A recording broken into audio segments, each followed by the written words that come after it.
বাজারে কিছুটা কমতির দিকে মুরগি ও মাংসের দাম, তবে গরুর মাংসের দাম এখনও চড়া, যা কম আয়ের মানুষের ক্রয় ক্ষমতার বাইরে। ঈদের আগে এই দাম আরও বৃদ্ধির আশঙ্কা আছে, তাই বাজার তদারকি বাড়ানোর দাবি ভোক্তাদের। রমজানের ৬ দিন পর এসে কিছুটা কমেছে মুরগি ও মাংসের দাম। বাজারের ব্রয়লার মুরগির দাম কেজি ২০ থেকে ৩০ টাকা কমে বিক্রি হচ্ছে ১৭০ থেকে ১৮০ টাকায়।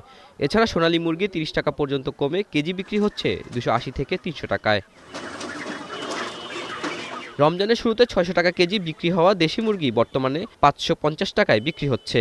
আপাতত কিছুদিন দাম কম থাকবে বলে জানান ব্যবসায়ীরা।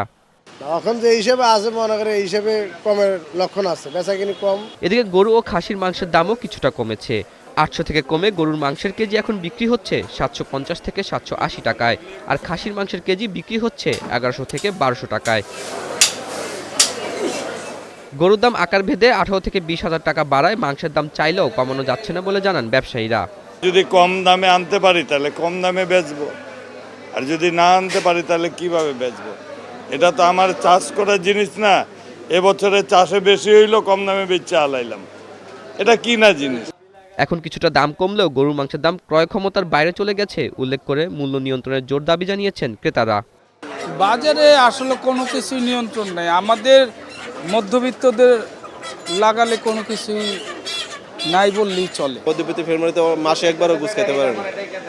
আমরা যদি দাম কমে তাহলে তো সবাই গুছ খাইতে পারবে। আমাদের ক্রয় ক্ষমতার ভিতরে বাজারটা যেন নিয়ন্ত্রণ থাকে।